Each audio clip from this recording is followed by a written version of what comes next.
From the East Coast to the West Coast, we are everywhere true crime is. We are asking for the public's help. We are searching in the woods. We are doing what it takes here on the Bullhorn Betty channels to find answers to the most alarming cases we have been watching on the news. I can tell you personally that I have traveled this entire country seeking these answers and bringing that content right here to you here on the Bullhorn Betty channels and Bullhorn Betty Crime Stories. We are happy with the work that we've done. We brought many answers to the public, and we have defied mainstream media in our pursuit of the truth in these cases. We will continue to work. We will continue to fight for these victims, and we will continue to tell their stories here on my channels. Welcome to the Bullhorn Betty brand of channels and the Coffee Club. Thank you for your love.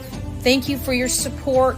And more importantly, thank you for allowing me to bring these victims' stories to each and every one of you, advocating for each of these victims.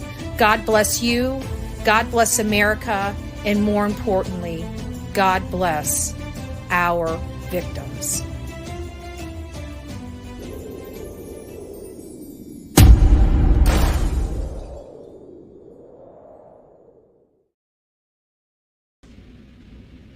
Well, hello, beautifuls! I'm back at the office! Yay!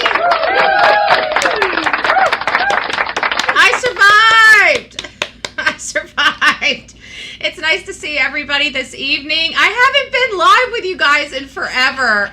And yeah, as you know, I've been exhausted as exhausted can be. I probably still look exhausted. It's because I took a nap. I won't lie. I think I was going on 3 hours of sleep. I could not sleep last night because the plane, I was worried about not waking up because I had to be up ridiculously early. I had to get on my plane, which of course my plane was delayed by an hour. But it didn't stop me from having to be there on time, right? So I had to be up at like 4 a.m. and that kind of sucked. So I'm here. I got home around noon. I had to take care of some stuff around here. And then of course, here we are. So it's nice to see all my beautiful faces back here in warm Florida. It was windy. Holy smokes. I guess that's what I call it, the Windy City. Before we get too far into what we're here to discuss, we're going to take just a few minutes to discuss the Veronica Butler and Jillian Kelly case. If you guys know anything about this case, we haven't really, we covered this case at the beginning, and we kind of refocused our efforts on Sebastian because I'm going to Tennessee. But, you know, we did create an entire Facebook group. It has, 2.1 thousand members. And I'm just very blessed to have that. You know, when I first started this Facebook group, it was because I knew we needed to jump into action. This case was literally brand new. Nobody was even talking about it. And I just felt people needed to have an outlet to share some information. It was a desolate area and things needed to happen, and they needed to happen very quickly. And so it did grow quite extensively. I mean, 2,100, probably more than that, members in there. So I just wanted to kind of address some things. We've been addressing some things in Sebastian Rogers, but this case is really, it's really disturbing. What happened to these two women are unthinkable. And then you couple that with what happened and who did it to them, and then find out that they've been planning this for a while. Now we're going into court. We heard from Brian Inton. Did you guys see that interview? Brian Inton, or not really an interview. He was actually talking about his experience at that courthouse. Actually, as a matter of fact, let me find that, because he was talking about his experience in that courtroom. He said the judge pretty much allowed the family to basically yell at the defendants. Didn't really stop him, didn't order the court. And I kept thinking about it, this is not your city courts. This is your country courts. These are everybody knows everybody courts. This is where the judge probably is going to the church that this lady's husband, is the main pastor over. the head pastor. You think, I mean, this family, this tiny little area of Hugoton, Kansas is reeling from this heinous crime. And to know, and not only that, think about what was said. I mean, at one point, the grandmother, Tiffany, had, in the affidavit that I read, had indicated she knew which way the judge went to work. To me, that almost felt like a threat on that judge's life. If you had to look, I mean, that's the way I took it. I don't know how y'all took it. But, I mean, she made the statement of she knows how the judge goes to work. Well, this is a woman that just brutalized 2 women. What was she going to do with that judge? Like, there's so many more charges here that I think are so, so, so important. But let me pull this up. I want you guys to hear this because this wasn't too long ago. And then the whole Riley Strain situation to boot. Is this the one? Kansas bodies found 2 days ago. I think this might be it. Let me see if this is the one with Brian Inton. No, this is not Brian.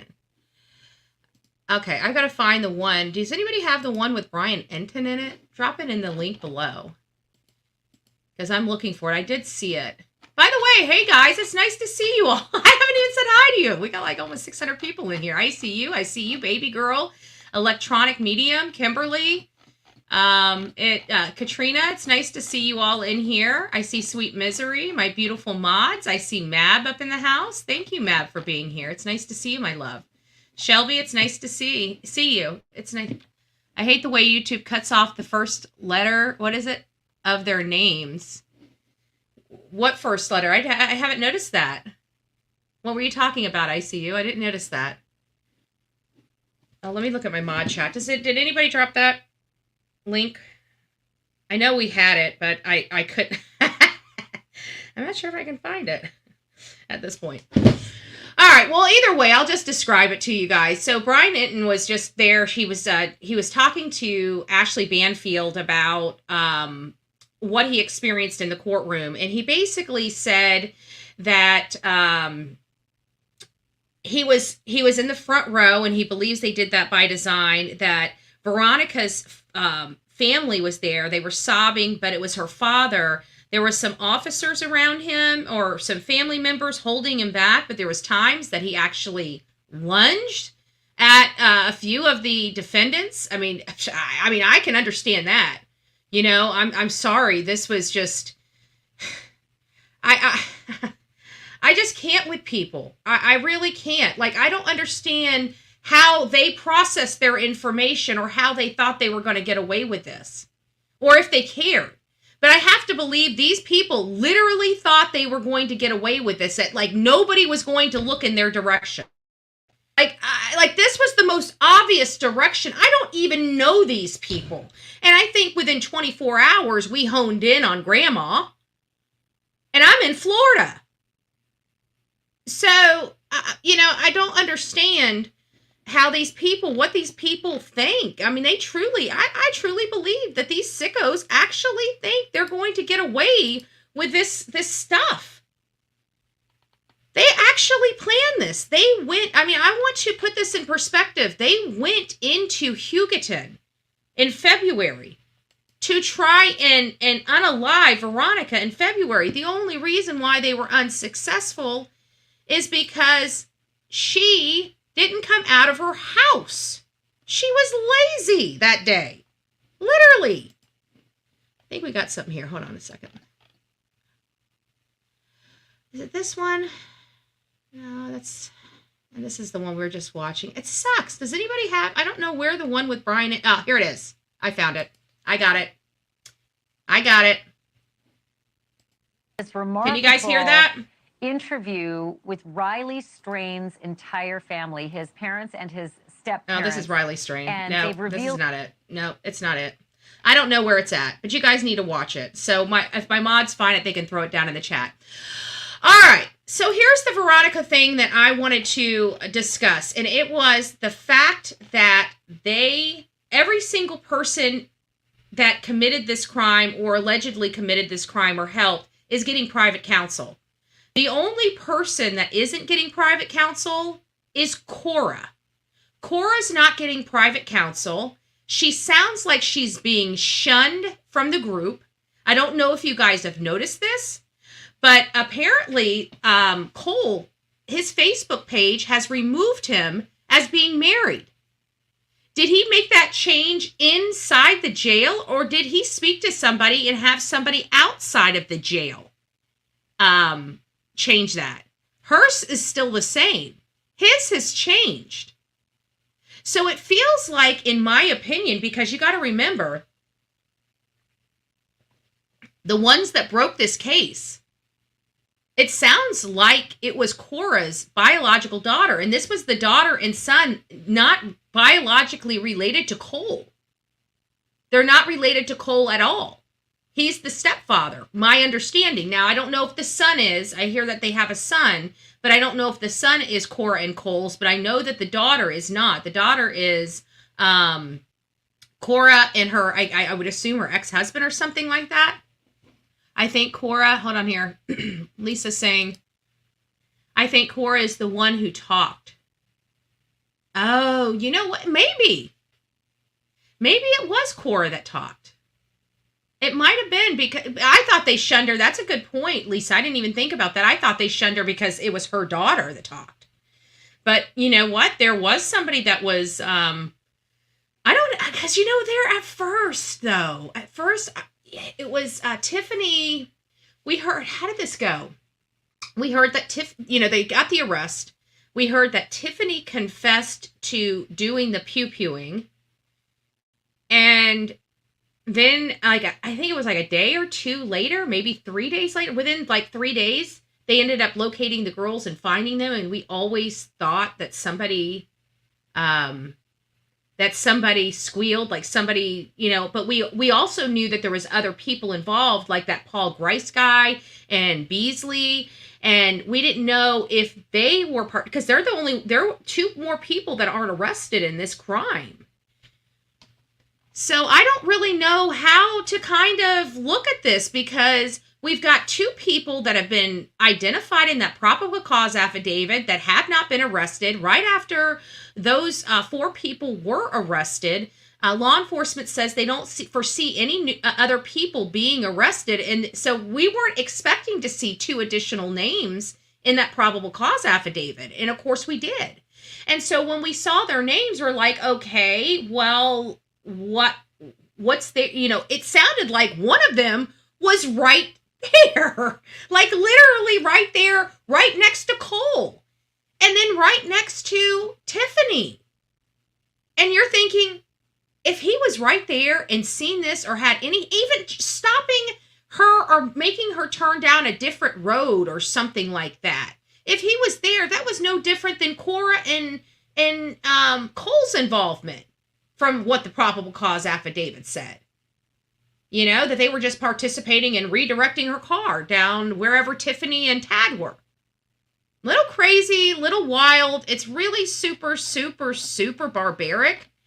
But there is one comment in here, and this was from about 13 hours ago, and it was from a Shannon. And I don't know, she's in the group here. I don't know if it's one of our Shannons that's here right now. It might be. I don't know. But she says, hear me out. I got kicked from another group because people were saying the teen who told who was courageous and someone should start a GoFundMe. I'm sorry, but I don't think it's courageous to tell after 2 people are dead and only tell during the investigation. Bless her heart. I pray for her too. What she knows or was witness to at 16-year-old is crazy traumatic. Courageous would have been telling the authorities in February when they, for some tried the first time when they planned it and she knew about it. That's courageous. Yes, she had some courage to rat her parents out during the investigation, but courageous is not the word I would use. Veronica and Jillian's family have to deal with the loss of them, but their kids have no mother because of this heinous act. Courageous would have been to stop it before it happened. I pray for Jillian and Veronica's family, and I pray for young women due to the traumatic nature of what her family and friends did what she had to witness and how she had to participate in cleanup. I pray for this young woman. I pray that she can seek help that she needs to continue her life. Her ignorant parents involved her that they should have never had. Again, there's some misspellings. You have to have some misspellings to be a part of the Bullhorn Betty family, okay? The trauma she will suffer the rest of her life due to this is going to be immense, and she will need help for that trauma. Thank you for helping the investigation. I hope you can seek help. You need to deal with your trauma and courage. I hope you live a happy, healthy life. So the reason why I read this is I felt this really did come from a place of love. I think this was a little critical, properly critical, and we do have to think that. I have to be honest. When I read this, I was kind of like, I have to agree. Because people knew something was about to happen before it happened. And somebody should have stood up and spoke up. It would have saved 2 women's lives. Look at all of this that would have been saved. We have 4 people behind bars because they got caught up into something. They willingly caught up into something. I don't know how they were able to convince them, but I have to think Tiffany and Tad were very manipulative. Very cunning, because, they're trying to say, and I can already foresee the defense coming when it comes to this. Share James. Oh, thank you. Yes, I will. I'm going to go ahead and star that, and we'll come back to you before I leave. We'll pull something up for that. Thank you. But what I find really, really troubling is that it seems like this Tiffany character was ultra manipulative, and their defense is most likely going to believe that this woman was going to hurt their children. My question and my statement will always be, if you think it's her brother, why didn't you try hurting him? He was the one you were worried about them hurting the children. It doesn't make sense that you would injure an innocent mother that just happens to be related by birth to the guy, right? It doesn't make sense. So this defense that they are going to try to parade as them doing this ultimate protection of their grandchildren is going to fall on its face, because we don't have any attempts on the man's life that they believe is this huge SA that's going to injure their grandchildren. And even if Cole is this slayer of RSOs or SOs, I don't recall Veronica ever being accused of such a crime. Never heard it. In all the court documents I've read, never saw it. Never saw it once. Never saw it once. The 16-year-old, I agree, is going to be traumatized from this event for the rest of her life, and it's really sad because she's already 16, and a trauma like this will spin her life most likely out of control, because she's probably not going to get the therapy she needs before she turns 18. When she turns 18, she's going to try things to cope, and that's where the problem comes in. Next thing you know, this girl's going to have an alcohol and drug problem out the wazoo. It's going to spiral out of control. So I pray to God she's got a good support system in her life. And I really hope that they understand she needs help to deal with all of this. Because I can't imagine the grief this 16-year-old is going to have to deal with the rest of her life. And not only that, but the peers are going to be ultra cruel. You know how children are. So her peers are going to be ultra cruel just because she's associated. Ultra cruel. No matter, she's damned if she do, she damned if she doesn't. She's going to be completely brutalized because these women lost their lives.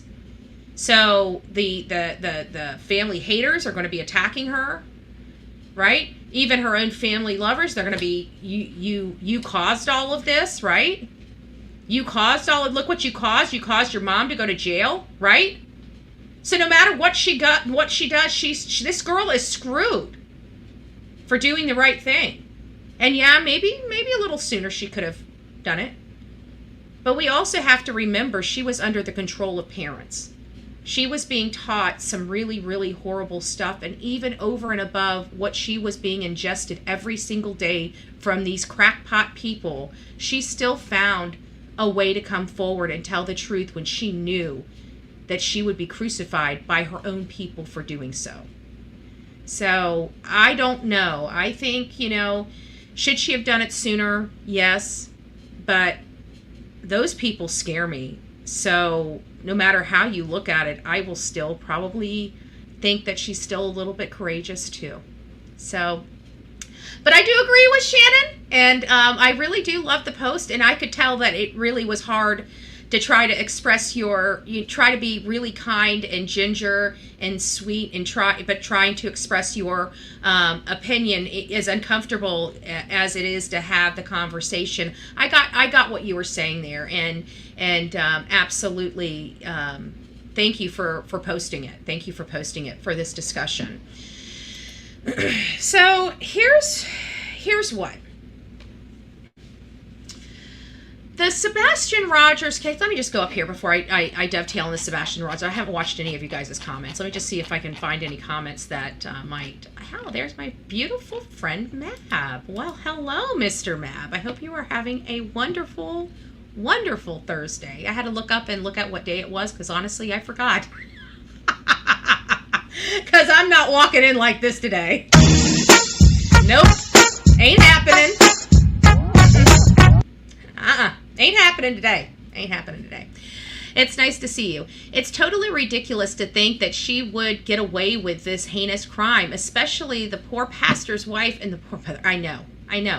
But the point being is that whole mindset that they actually thought, right? The whole mindset that they actually thought they were going to get away with this. The planning that went into all of this. Like, literally, these are idiots, in my opinion. Because the very first people, like, this is me. I am not a professional law enforcement agency, if you haven't noticed. I'm pretty sure you have, right? Yeah, got it. So, law enforcement, if we here on the Bullhorn Betty channel, right? And we're just looking at cases, and the only experience we have is cases, right? Cases that we watch and monitor. And we run right straight there. Honey, the cops were there before we were. So when you started to, it was that quick. I would say literally with me looking at this case, in 24 hours, we knew exactly who the players were. I will tell you, the Cole and Cora Twombly, and I think that was just lack of knowing the relationship and how tight the friendships were. But we definitely knew about Tiffany and Tad. We knew about them way up front, because one of the first people I reviewed related to this was a Wrangler. And my thing is Wrangler was in, a rehab facility. Could he have been involved somehow with the setup of this or knowledge of this? I said, yes, he could. But could he have physically been the one that did this? No, he could not. And then we do find out in the affidavit, it sounds like he's denying having knowledge. But it sounds like he did have knowledge, which is what I suspected. I guess the truth will come out in trial with that respect, but I hope if Wrangler had any, even this tiniest part in the execution of his own children's mother, his ass better be in jail, right next to his mother. Like literally right next to the garbage that perpetrated this disgusting crime on a beautiful mom. I don't care. You know what? People always talk about, oh, she did this and she did. I don't give a rat's ass what anybody does in their past. You know what I look at? Are they working their ass off to correct what they need to correct? And if they are, sit down and shut up.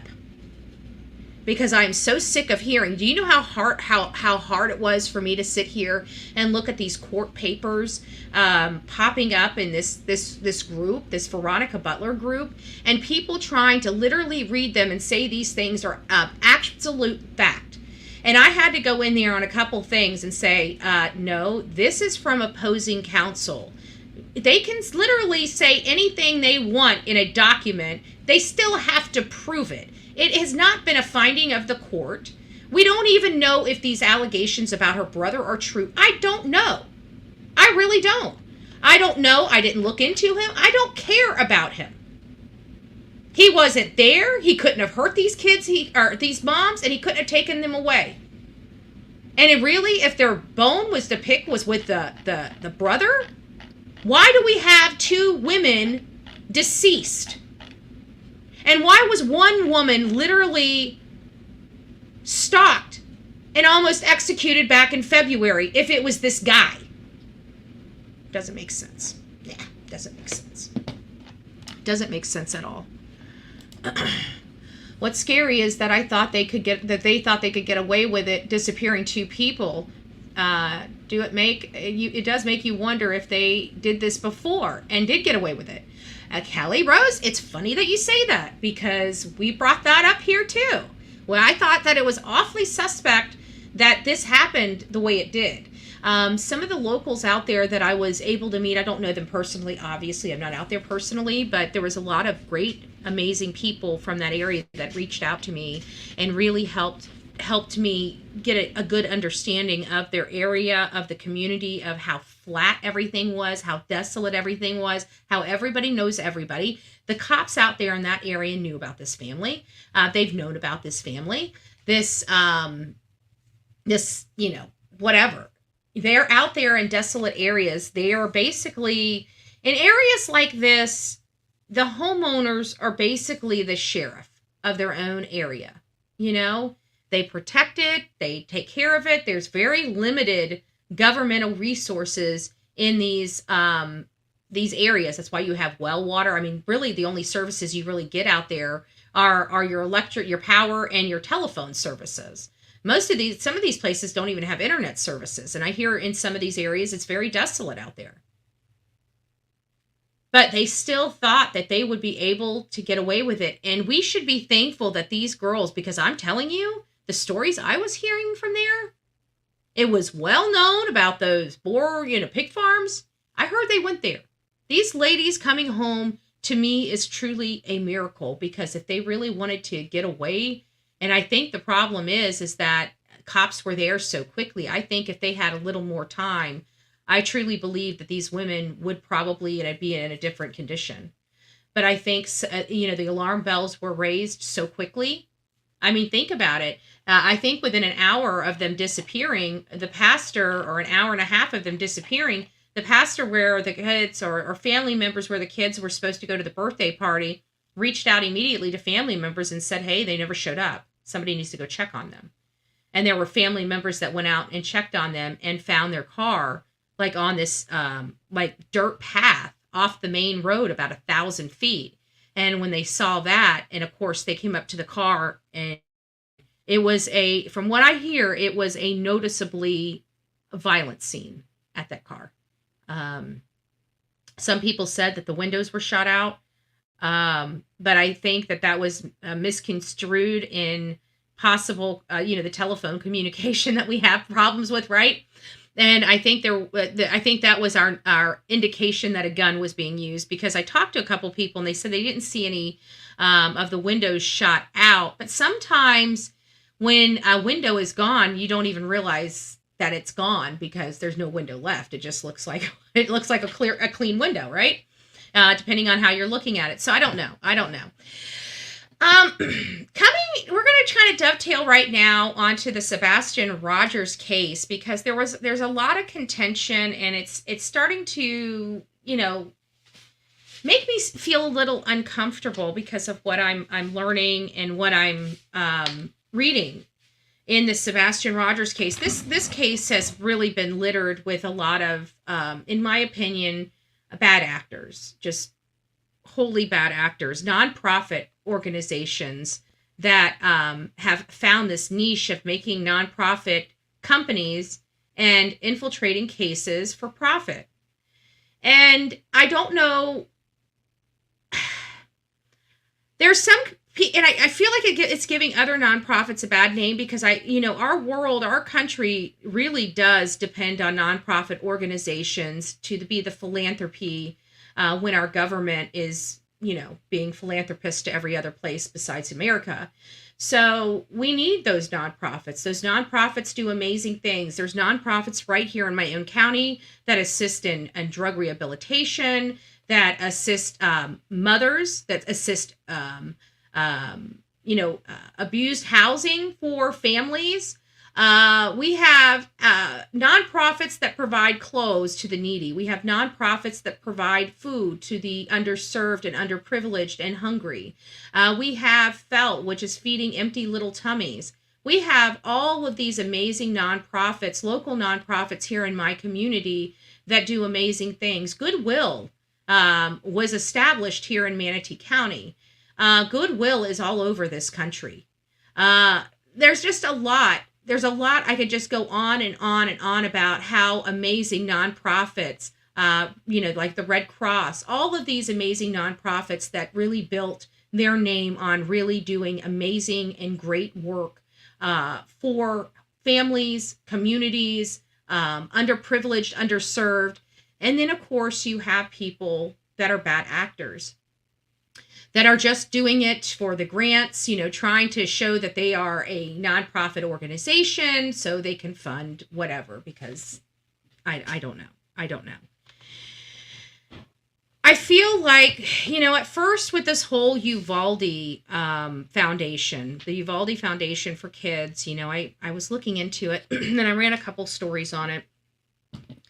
And I never quite figured out how they fit into the puzzle. What is it? The PI confirmed it the other day. Hold on, let me see what's going on in the chat. Let me just read this real quick. I hope Sebastian is found tomorrow. Yeah, I really do. I really do.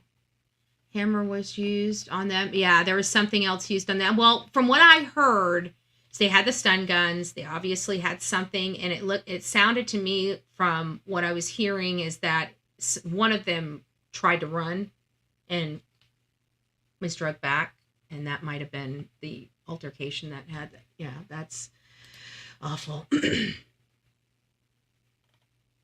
Oh, you know what? It's kind of funny that you say that. And I mean, and I'm saying it's kind of funny, not in a comical funny, but just funny that you say that. Because I was reading about this case, and I think it was dropped in my chat. And in that, it was a boy that had disappeared. His mom and family had been looking for him for a really long time. According to the family, he went to the store and never returned. And so there was somebody that moved into an apartment or into a house, and apparently he was in the house somewhere. I think it was in the attic. They found his bones years later in the attic. And his family and of course, a week after he disappeared, apparently his brother was unalived right in his front yard. So it sounds like there might have been some gang activity and stuff like that. But the point I'm trying to make is this kid stayed inside of a house that was being rented out over and over again until he was basically bones. And nobody was the wiser that this child was inside that home. None. For years. I think it was like, I don't know. My mods are going to have to clarify it. I think whoever threw that in the chat. I think it was something like maybe 4 or 5 years or something like that. Maybe longer. I can't remember the years, but it was years that he stayed there. And it always brings me back to Summer Wells. We're still trying to find Summer Wells, and it always brings me back to that house. That's that house that Sebastian lived in. How big it is, just how truly large it is. And they know that he went over to, or at least it appears that he went over to that construction site somehow, whether willingly or unwillingly. It makes you wonder over there.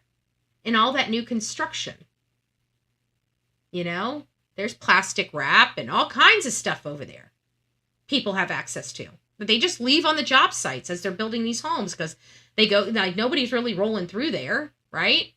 And so it's not like metal stuff that people would rip out of the house. The house is usually locked up.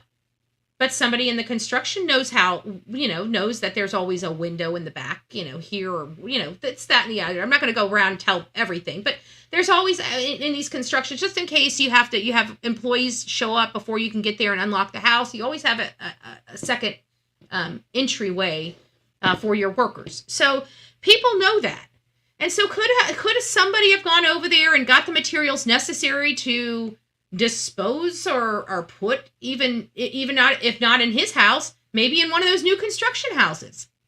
Were those new construction houses ever searched? Were cadaver dogs walk through those? I mean, I'd have to think that they were, But can they smell through plastic? Like, I got questions. See, you're making my gears turn. You're making my gears turn, Daphne. Making my gears turn. But I do wonder. And of course, we had the new revelation of Chris Proudfoot putting cameras up on the camper. We have statements that imply that he's working the night shift now. And of course, I'm always, I don't really think of myself as a conspiracy theorist or tin hatty or anything like that, but occasionally I do. I even have a tin hat around here somewhere for when I need to put it on, because I occasionally need to put a tin hat on. And so I'm wondering if it's possible that the camper and all of that is just a decoy, a distraction, keeping everybody looking in Mississippi or following them in Mississippi to distract the fact that they're sitting at their house in Hendersonville, Tennessee. I mean, we really haven't had a whole lot of corroborating people come forward saying that Chris Proudfoot is at work. With all the people that drive around to make sure that he's at the campsite, I haven't seen anybody drive around his job or take pictures of his truck out in the parking lot as if he's working. It sounds like he's on a tower crane. So it sounds like he's like high up in the air. Even the crane body, right, is up. It's not sitting on the ground. You got to climb up into the heavy equipment. So it seems like he would be in heavy equipment, visible, where they can see him working the massive tower crane. We don't have any of that. Reality Wind says he's not working. Which brings me back to my original question. Is it a decoy? I was just sitting here thinking about it. I'm like, man, we are really kind of focusing a lot over there in Mississippi, aren't we? Nobody's really, and think about it. And this is what made me think about it, is because CJ, remember CJ? I think he's a creator on YouTube. And he was going to go by or drive by. I didn't see, to be honest with you, I don't know the details. I really don't. I just heard, it's telephone for me. I didn't hear it from the source. I just heard that there was a situation where CJ had indicated he was going to go by or potentially be in the area of their home on a specific day looking for Sebastian. Maybe not. Maybe he was saying, I don't know. I don't know what caused the response from Chris. But Chris wanted to advise him that there's no easement, which is bullshit, and I'm going to explain that, that there's no easement at all on their property, and that if he steps 1 foot in their neighborhood, basically, he's on their property, and they're going to call law enforcement. I'm thinking, the only time I start hearing people wanting to call law enforcement on searchers for kids are people that are guilty of sin.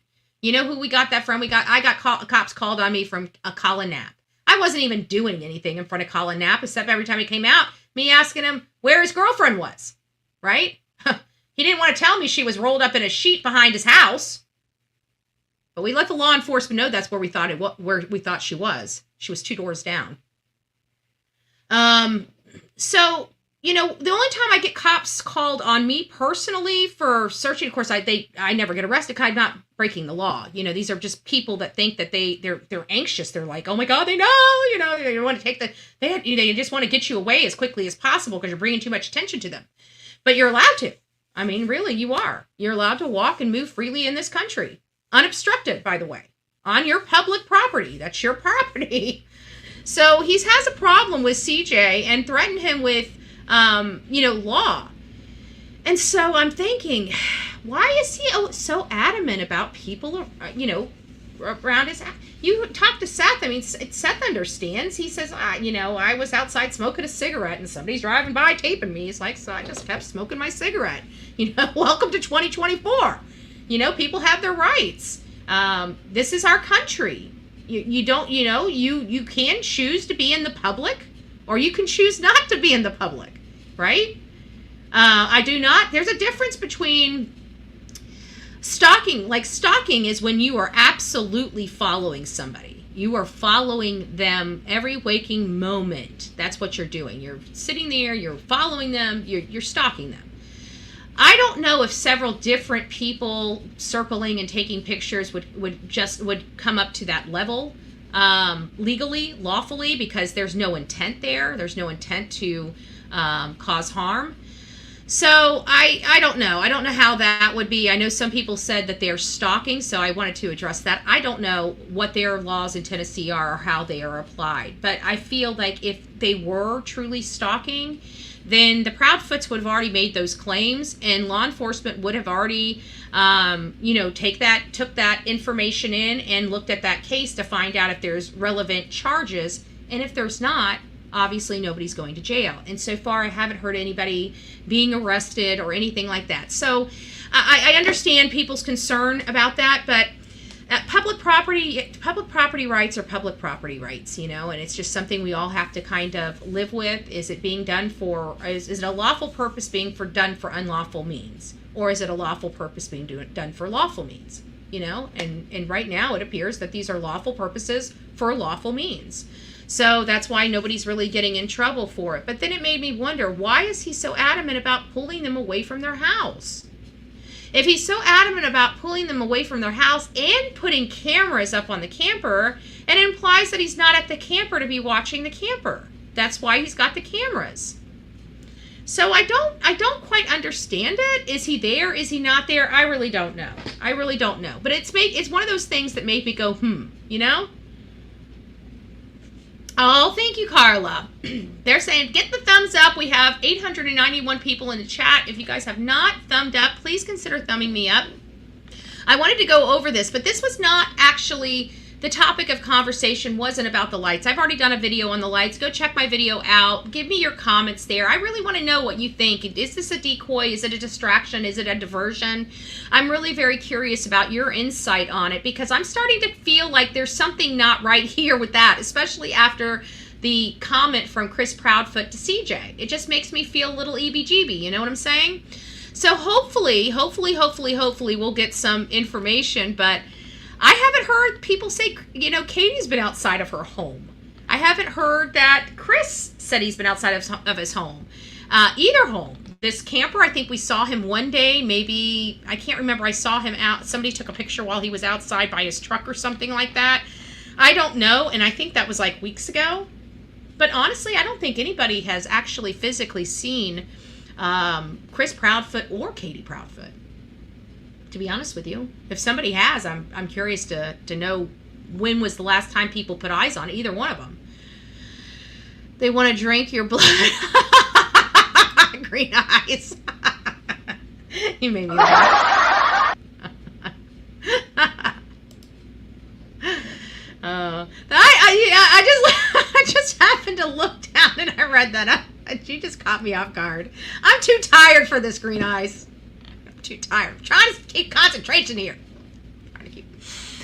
So, what does Daphne say? Yeah, I can't stand her either. She's allowed... Oh, that must be... what does it say? She also lives close to the Proudfoots, I'm sure. She's pretty sure she's been in touch with them or paid by them to talk smack. Who is that? Who is that? He's being paid to talk smack? Ooh, this is interesting. Oh, I'm gonna have to go down. Who are we talking... Who's... She was making fun of Terry Lynn today. Come on, folks. Bush people, hit the like, please. My friend Mab. I love you, Mab. You're so sweet. Hold on. I'm doing the peas in the pod. Hold on. I'll get to you in just a second. Peas in a pod. Okay, it says Katie was seen by a YouTuber, CJ, while live outside her home yesterday with a lady with a clipboard and 2 Brinks vans and an SUV in the driveway. A clipboard.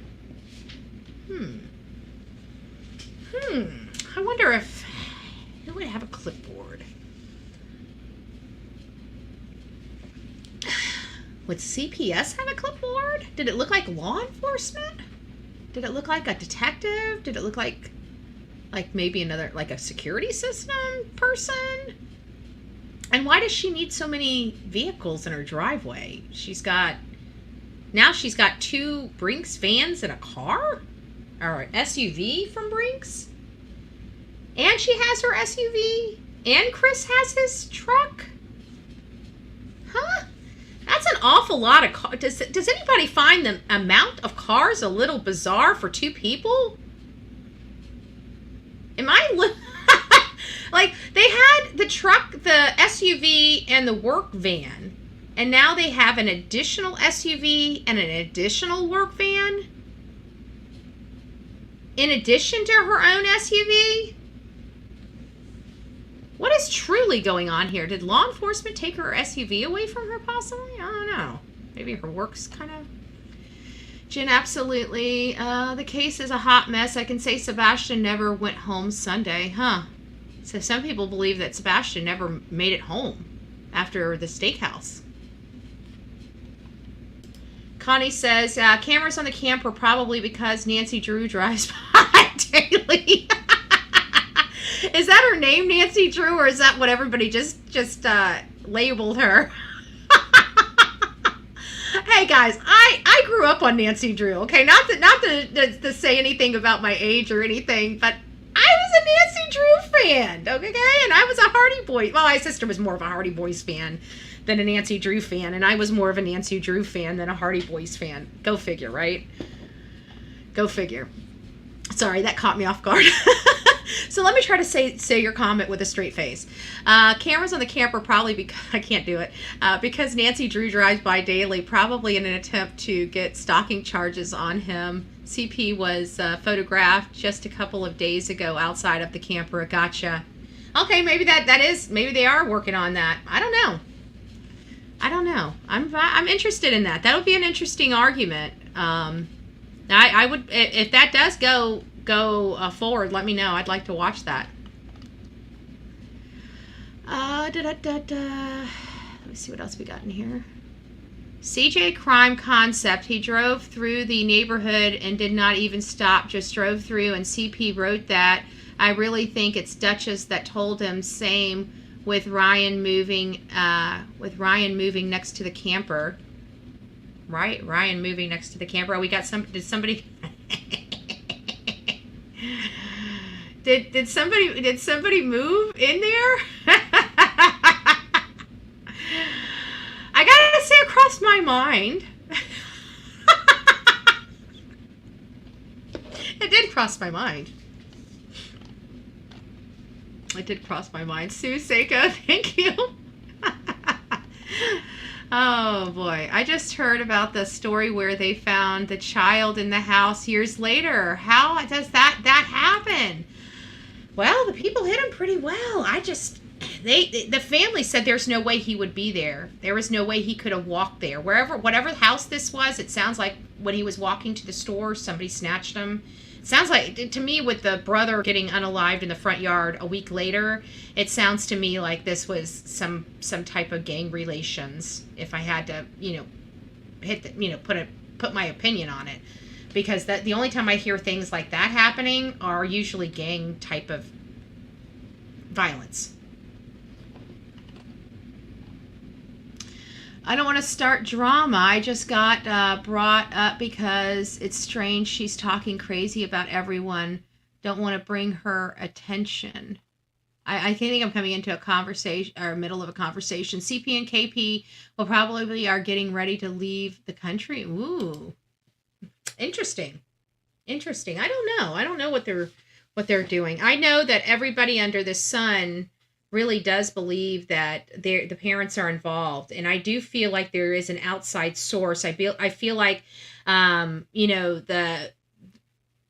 this is what typically happens. So it is my belief, It is my belief that Chris and Katie have attorneys. It's my belief that the minute that they privatized their Facebook account, that was at the express direction of an attorney. That feels to me like a lawyer move. And so that at that moment, when those accounts went from them being open to the public to privatized, that told me they most likely got an attorney at that moment. I'll go through there because I've got two people that I need to bring up, and I'm going to do that tomorrow. Tomorrow's Friday, so hopefully I think guidance is off. But if not, we'll bring her into the night show if she can't do the morning. But we're going to have Karen talk about updates on Quentin Simon tomorrow. And we're going to have guidance give us an update on a case that she's covering. That's her personal case. It's affecting her personal family in Flint, Michigan. And it'll kind of explain what makes me believe that that whole situation with the privatization of those Facebook accounts is what indicates to me that they have they actually have an attorney now representing them.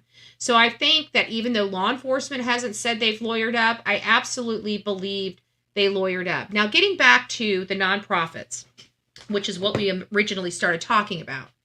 The nonprofits here were the United Cajun Navy, which came in, set up house for days, collecting donations. Did they provide supplies to yes, they gave flyers, donated flyers to Seth, okay? They didn't pay for those flyers and give those to Seth. Those were donations that they left with Seth, part of their donations that they left with Seth. So with that being said, they went out there and they received donations after donations. They said that they went into these waters and they did these things. We didn't see it. We got no reports back. I don't know whether they did or not. I do know for a fact that Narcodiver has went into some of those waters. I do know for a fact that EquiSearch has gone into some of those waters. I have no knowledge nor any information or proof that the Cajun Navy did anything inside the waters looking for Sebastian Rogers. None. They had a table, they had a pen, and they had a donation booth. And they sent volunteers that we called using our platforms to get out there, out to search, and claimed them as their searchers. No, they're not. They're independent people that went out there to help. The community got so angry with the United Cajun Navy. Everybody thinks the YouTubers and all this other stuff because they blow smoke up your butts and you guys listen to it. It wasn't. Their community kicked the United Cajun Navy out. The people out there did not want them there. Every time they turned around and they saw them, they would call the cops on the United Cajun Navy. That wasn't us doing that. That was the residents out there in that community doing that because they watched these people go in there and shut searches down and turn away volunteers for days. For days. That's why what happened. And so now when we had all this stuff coming in from the this new nonprofit organization, the Uvalde Foundation for Kids, it was something that I knew about. You guys know I just had a trip out to Texas. I just did a segment on the Uvalde incident and the victims. It was very emotional for me. I have to say, those little crosses out there in front of that elementary school literally brought me to tears. It was uncontrollable tears. I felt absolutely unprofessional out there, but I don't know how you can look at all those crosses and not shed a tear. And so I knew about the Uvalde Foundation for Kids in my research of that story. So I just had all of this information. I knew that this case, I didn't look into the case. I didn't look into the founder. I didn't look into I just naturally, it sounds like a great foundation birthed from this tragedy. And that's as far as I knew. And then all of a sudden, it's just kind of weird because this foundation that I didn't even hardly know about, I only knew about just from a month ago or so doing a story. And now they're in the Sebastian Rogers case. And I'm thinking, oh, wow, I didn't know they did stuff for missing children. you know, but hey, I'm glad to know that they're using, out of the box resources. I'm thinking that they're working with law enforcement or doing this or doing that. I didn't know what kind of resources they have. Like EquiSearch is a nonprofit. They have literally lots of resources, like equipment that most law enforcement agents don't have. Like they have tools and that can be utilized. So I didn't know if that's what the Uvalde Foundation had. I'm ignorant. So until it came up in the Sebastian Rogers case, I really didn't look into them. And so when it came up in the Sebastian Rogers case, naturally I look into them and think about the promotion they got on our channel alone, let alone the thousands of other channels that are now talking about this foundation, giving them all this advertisement. And they're having these cryptic messages about how things are going to come out and how they stopped their search because they now officially believe the parents have some knowledge of this and there's going to be breaking news soon. But there's crickets. And there's no media picking up on this. There's no, law enforcement really giving it a whole lot of mind. Like nobody, you would expect.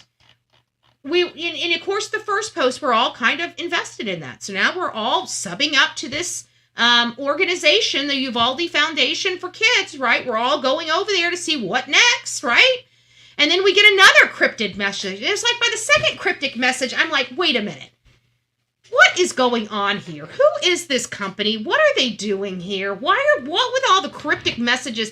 And if they really had this earth-shattering, bomb-shaking information about this case, would they be touting it online if they truly are working with law enforcement? My common sense and the way my brain talks to me and teaches me is that answer is a big fat no. A big fat no. So I'm looking at this, and of course everybody under the sun is sending me information, from a particular creator that is going out there and really doing a deep dive into this. And so I had, I looked at the information, and it's kind of boding right in line with what I'm learning about this organization. And now I've got to come here and tell you guys, I don't really know what to think of this Uvalde Foundation for Kids. I really don't. But I have to say that this is feeling a lot like the Cajun Navy garbage. And you're talking, and I'm floored because I thought this was a legit organization that, but why with all the cryptic messages? And if it was true, if you don't have any statement to corroborate the information with just yet, why say it now? It just doesn't make sense to me. And why, out of everybody that we had out there in the Sebastian Rogers case, did nobody know that the Uvalde Foundation was associated or assisting in any way? I mean, how did we? It's just like out of the blue. It's like out of left field. All of a sudden, this nonprofit says, "Oh yeah, we know it's the parents. We've investigated it." It just something's not. I feel like this is a way to put their name to try to generate some revenue off this case. And I really don't even know if they've done any research at all or even had the capability. They're saying they have this whole online, sleuthing volunteer group with student. That's what they're telling us. I went on there. I don't see any pictures. I don't see any updated videos or anything about their wars time and their war room while they're making these calls and looking at these things, doing all this work for the Sebastian Rogers case. I don't see any of that. So, I don't know what to think of the Uvalde Foundation for Kids, but I can't run any more stuff that they say on their pages because at this point, I truly don't believe them. And if I truly don't believe them, I'm not going to act like I do. I can't do that. I'm not going to lie to my audience. I have questions here. I have serious questions about this organization that I thought was a decent organization. But this has absolutely made me question their integrity and their purpose, quite frankly. So that's really what I have to say about the kind of, what I've learned. It doesn't look good. I don't trust the Uvalde Foundation for Kids anymore. I don't know if they've done anything to help Sebastian. If they did, I'm glad they did. I think that their sentiments does resonate with a lot of people. I definitely believe that the family does know more than what they're saying. I absolutely, their statement resonates with me. This doesn't have anything to do with me saying that they've done any, that they're not, but they're saying everything we already know. But why the cryptic messages, and why act like you're doing something for this case if you're not? Why can't you just make a statement, and instead of trying to promote something that doesn't exist, like you guys out searching for him, that tells me that you're trying to generate some type of revenue for these searches that you never did. I mean, that's just how I look at it. I don't know how everybody else is looking at it. That's just personally how I'm looking at it. And so that is a little problematic for me.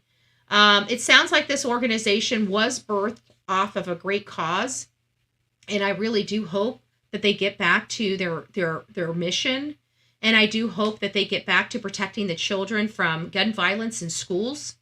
And I really do hope that they still continue to assist each and every student that they can to a brighter future. But I don't think them involving themselves in a case that is so far out of their reach really makes sense to me, especially since they are so localized. Remember, it's the Uvalde Foundation for Kids. It's a local organization. I don't recall them ever doing anything outside of their personal location. So I'm curious to understand a little more about this organization. But what I'm seeing right here, even though I agree with some of their statements, something's not right here. And where did they come from? And why out of left field? That's where it's at. All right, guys, I love you. I hope you guys have an amazing evening. Thanks for rocking it out with your coffee beans out. I am here. I'm safe. I'm alive. And we're going to be getting out to Sebastian Rogers. I have a hard deadline of the 21st. So as long as I can get my oil changed tomorrow, I can be off on the road. Off on the 20th sometime.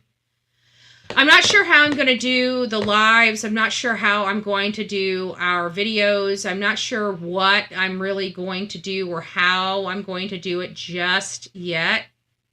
We got some information coming out that Seth's polygraph was inconclusive. I have a funny feeling the inconclusive. He needed to get some rest. He needed to get off the medication. I no doubt, absolutely 100% believe that Seth is going to pass his polygraph test with flying colors. There's a lot of things that can give an inconclusive result. Well, one, I will tell you that I'm a little concerned about the polygraph examiner in and of itself from out the gate because of them allowing a sleep-deprived man that was on medication to undergo a polygraph. That to me was I'm just floored, to be honest with you. So I already questioned the polygraph examiner. You see what I'm saying? So I'm already like, okay, this is, I don't know. But also what can give you inconclusive results is the way the test is given. You can't overcomplicate questions when you're giving a polygraph test. They have to be very, very specific. So for example, do you know where Sebastian Rogers is? Was Sebastian Rogers home on February 26, 2024 at 6 a.m.? Was Sebastian with you Sunday on February 25th, 2024? Do you know where Sebastian is? Did you hurt Sebastian Rogers? Did you hurt Sebastian Rogers on February 25th? Did you hurt Sebastian Rogers on February 26th? Did you cause any physical pain to Sebastian Rogers? Have you abused Sebastian Rogers? Or have you abused your son? You know, they may be using son instead of Sebastian for language reasons. And they would have gotten a baseline like your name is, Catherine blah, blah, blah, Proudfoot. If her name's Cat, I don't know. Yes. You were born blah, blah, blah. Yes. You have blue eyes. Yes. Now they're going to give you a lie. I want you to lie about this. Okay. You have brown eyes. Yes. Right? So they give you a baseline. And then they go into those questions. But if you start overcomplicating them or making paragraphs when you're asking the question, it's confusing the person you're asking it to, and that can cause an inconclusive result. Those are just a few examples, but it does have a lot to do with the body too. So there are some people out there that no matter what, their chemical makeup will always either fail or pass a polygraph. I don't know, it depends on who the person is. It may show up as a positive or it may show up as a negative. But there is a portion of our population that no matter whether they tell the truth or lie, the polygraph will always be the opposite. But there is just that small group, just alone. But most people, they have the polygraph, and if it's provided correctly and it's utilized correctly, it gives you a correct result. That's why it's still used to this day. All right, guys. Well, that's really all I have. I just want to know, what do you guys think about... I promised the one that I would go back to that. Thank you, Sue, for being the newest member of the Coffee Club. God bless you. CSI said, Miss Betty, if you find it in your heart, could you please share information on James? Let's pull that up.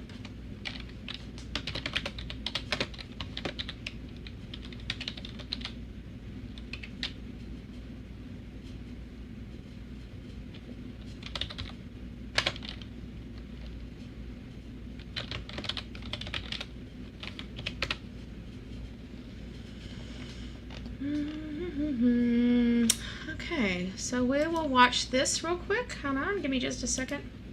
Okay, this is one that comes from 3 months ago, and it sounds like it's something that's been going on for some time. This is the first time I'm hearing about it, but at a request from CSI, we'll give you guys a little bit of information on this. I'm assuming that this is the right one. You'll be the one to tell me, but this is, I believe, the boy from Wisconsin.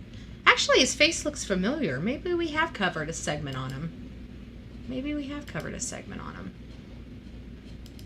I want to make sure you guys can hear this.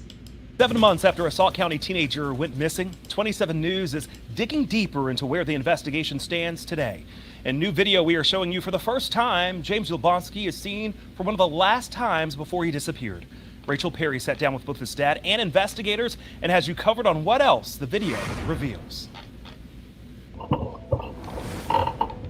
In video, 27 News is sharing with the public for the very first time. You can see 13-year-old James Jablonski, bags packed, leaving his family's Reedsburg home in June. What was he thinking, and who was he talking to?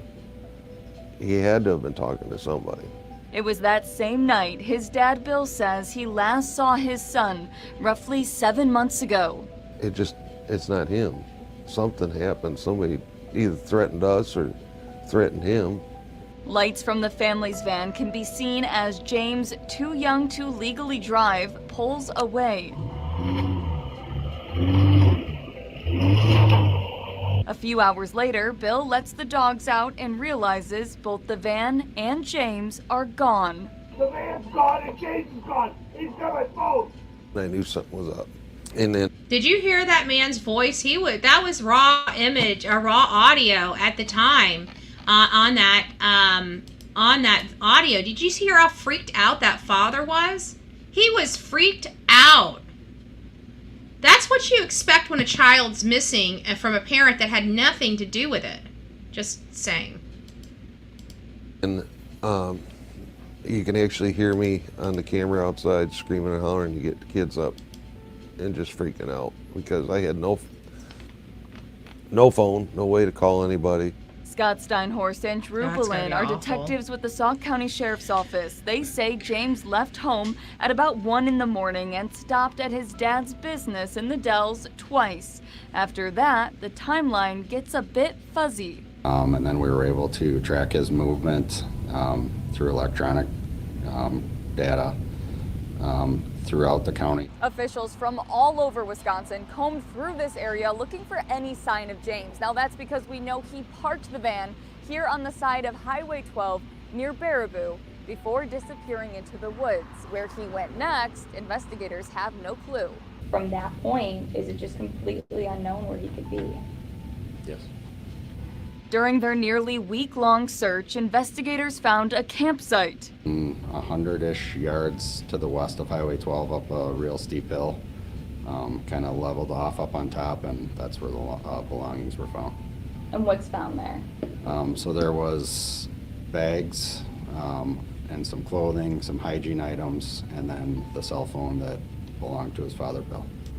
I will say that we have not come across any evidence to put us on the criminal side of things. That's what I was about to say. I mean, this looks like a clear-cut child, ran away for what purpose, I don't know. But obviously the age of him. But you know what the thing that first came to my mind is him being in a car so young. I was thinking, with Adventures with Purpose, was there any water bodies? But it sounds like he got out of the car and left, and it sounds like they just found his stuff. It doesn't sound like, I don't know, but could a kid, I don't know, he needs to be found. What a gorgeous looking kid too. I can't imagine. So James, let me put his face back up here. There he is right there. James Yablonsky, if you have seen him, it sounds like there's nothing criminal yet, but how long he's been gone, he could have met with foul play. These young kids that end up running away from home can meet some really bad people out there in the woods. I mean, we saw in Tennessee some of the stuff that lives in the woods. It's a little concerning, to say the least. Absolutely 100% concerning.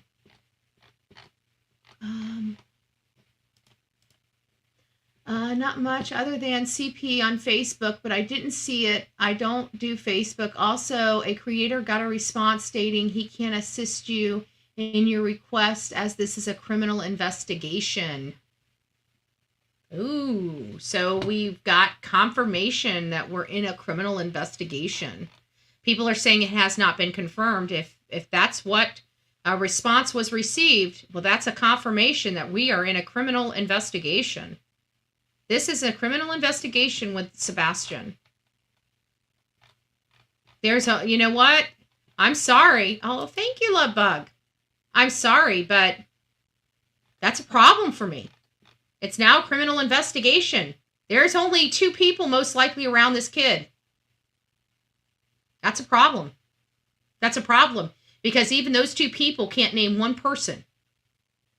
Not one person that could be around their kid. As a matter of fact, adamantly state that there's no possibility of the other ways of online or kids coaxing him out because he didn't have friends. So we are official. Sebastian Rogers, I'd like to see it. I'd like to see the statement. If somebody can email that to me, not confirm. Well, if they made a comment that this is a criminal investigation on any request, that is confirmation. If somebody did a records request and they have been denied a records request because this is an ongoing criminal investigation and that's what's stated in that response, then that is absolutely without a doubt confirmation. Without a doubt, confirmation from law enforcement. It may not be through a press conference, but that is absolutely confirmation from law enforcement. So if anybody has any documentation to that effect, please send it to bullhornbetty@gmail.com, bullhornbetty@gmail.com. I'd like to see confirm that there has been a statement made. It doesn't matter whether it's for public records or otherwise. If a statement has been made anywhere from law enforcement that they cannot release anything or cannot answer a question due to the fact that it's a criminal investigation, that's a confirmation that this is a criminal investigation. Period. Also, I would like to know the timeline between Sebastian telling school about the abuse and when he went missing. To be honest with you, it sounds like 30 days to the actual date. It sounds like the event happened on January 26th, and as we know, by February 26th, he was being reported missing. That's the information I have. That's pretty significant to me as well.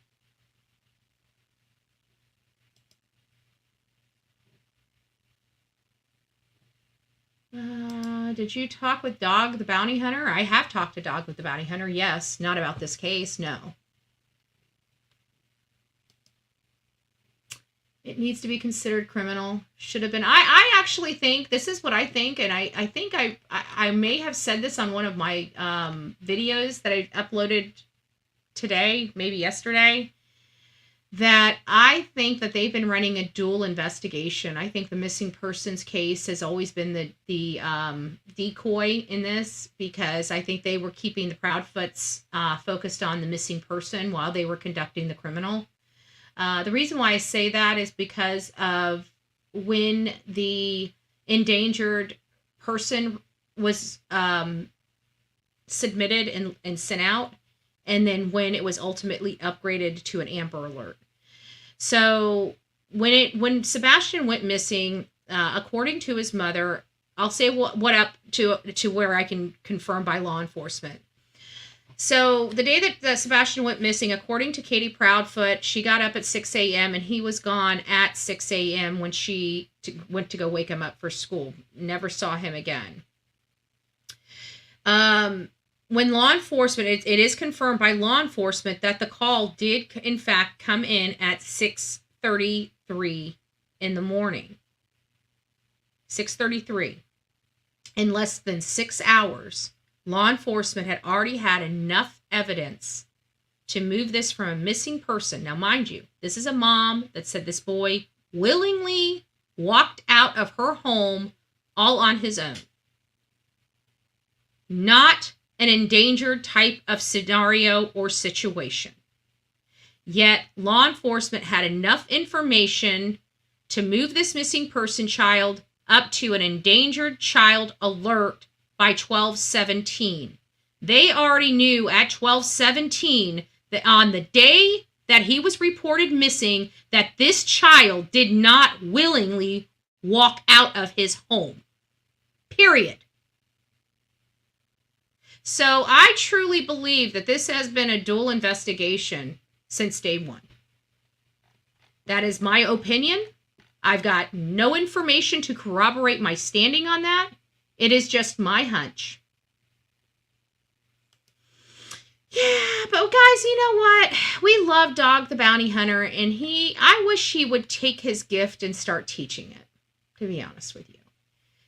He's a strong man. I never want to take him out of his prime, but he's aging, okay? I love Dog the Bounty Hunter. Beth is one of my idols, if you have not noticed, okay? And I have to acknowledge that, if I'm not mistaken, Dog's like in his 70s, okay?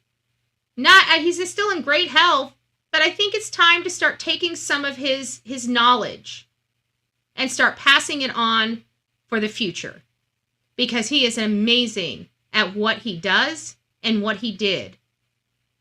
His story about his life and how him and Beth both changed it and made this amazing transformation in their lives, to me, is amazing.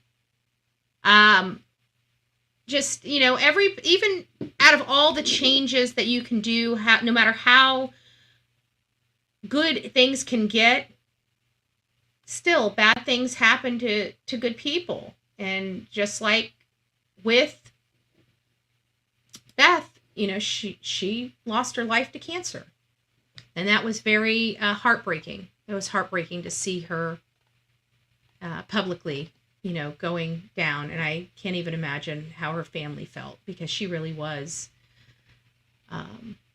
she was really the glue, right? She was the glue. The PI said the person that wrote the statement claimed that she made a mistake when she called it a criminal investigation. Well, they're gonna keep that. Yeah, but you know what? How can we not look at this? I mean, law enforcement has already given us enough indicators that that's what they believe has happened. And those criminal indicators are an endangered person alert, and followed by a Amber Alert. Amber Alert is related to abduction, which they said they clearly do not have. So who abducted them? It wasn't a third party abduction, I can tell you that. So how did he make it to the Amber Alert? They say I don't, even. But you know what? Again, we're gonna validate that. We're gonna have whoever. I want to see the letter that came in. I might do my own few record requests and see what kind of responses I get, just to see how they handle my record request. Well, I'll probably have to do my record request when I'm in town, which I'll be in town in just a few days, so it's not going to be too huge of a deal. All right, guys. Well, that's all I really have for tonight. Tomorrow I'll get up early. I'll do my TikTok live. I'll drop that here for you. And then we'll do a live, say around 9:30 in the morning. And we'll open the phone lines up. If I can get both Guidance and Karen here tomorrow morning, that would be great. If I can only get one, we'll do one, and then we'll do another in the evening. And that'll probably be it for about a day. And then I'll probably go live with you guys from the road as I'm driving when I have some good internet. And that's going to be about it. That's where I'm at. That's what we're doing. We're going out there to see. I've got some good ideas of where I want to search. I have I've got 3 main areas that are hot spots for me. And that's not even in Gallatin. That's just in and around the area. I got 2 areas further out that I think are problematic for me, and then I've got some more. I got a few spots over in Mississippi, and I've got a few spots over in Gallatin. So I'm hoping I can get to every one of them before I have to leave. Oh! I forgot. We've got Nova Grace's birthday. We have, if you guys remember, we've been covering Layla Santinello. I love Jennifer Santinello. I've been doing everything I can to try to assist and help find her daughter, put her daughter's name up here. We've got to go back out there and get some more updated content. I haven't been able to run a whole lot because I haven't had any new content to use. I haven't had time to create new content from the old content I have. And since I'm going out to Tennessee anyways, we might as well go out there and put our feet on the ground and do a search for Layla as well. So I will be going out there searching for Layla Santinello for a few days. And it is Nova Grace's birthday. Layla's mother has been struggling. She's been taking care of her family. She's been taking care of Layla's daughter, Nova Grace. And so Sonia has put together a little present. I don't know if she's already got it or not, but if Sonia wants to drop the link to the GoFundMe, or if one of the mods wants to drop the link to the GoFundMe, if you would like to help buy this gift that she has picked out. I think it's like I don't even know what it is. It's like a little guitar toy or something like that for Nova Grace. If anybody would like to help, please go over there. But do you have the link, Karen, that you can drop for the wish list item?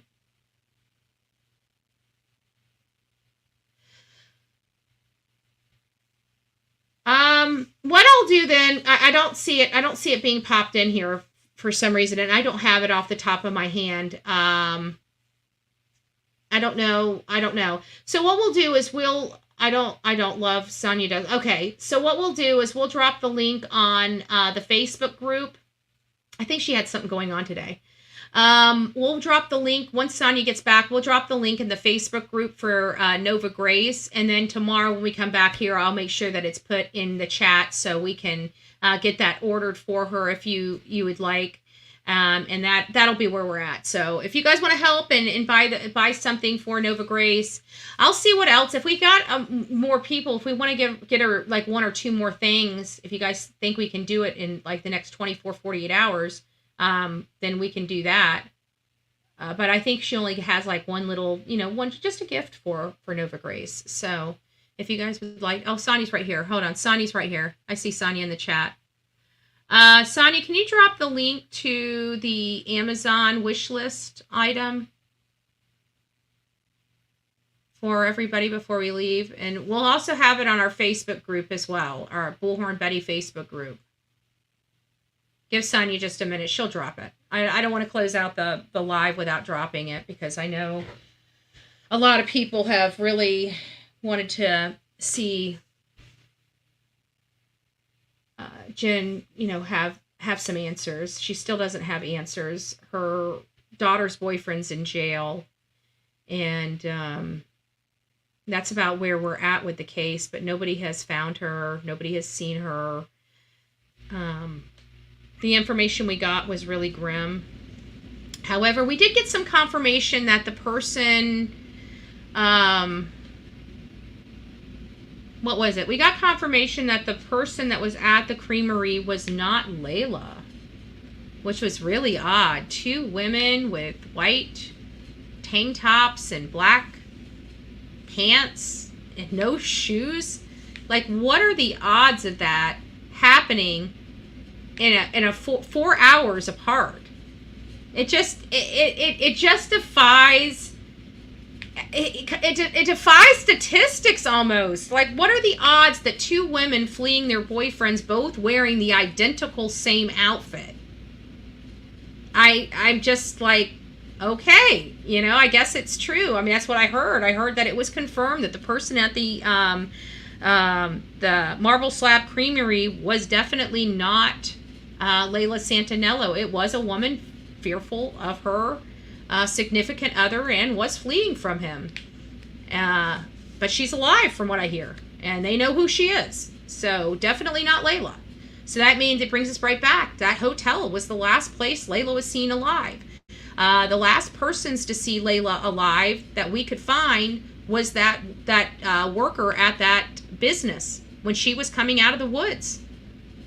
That was the last confirmed sighting that we've had, physical confirmed sighting that we had of her. So, I don't know. I just thought that was really odd, because the lady said she had a white tank top and black pants. And no shoes. The same exact outfit that Layla was reported last being seen in. Weird. Crazy. There it is. Sonny's got there. For those that would like to help in this, please consider doing so right there. There's the registry for you if you guys would like to help. It's just she was invited to go, and she wanted to do something. She does such a sweet stuff for little Nova Grace. She really does. She does. And so she was thinking she wanted to get her something, and so we thought we'd just throw it out here. So if anybody would like to also help and contribute to that, you can. How we do it over here. We love crowdfunding, right? You don't have to be rich. $1 would do. $1 would do. We have 430 people here. I think 50 cents would do, but I don't think that you can do 50 cents. So $1 will do. $1 will do. All right, guys. Thank you so much. God bless each and every one of you. Keep rocking it out with your coffee beans out. We say do good stuff for your community, and your community will do good stuff for you. God bless.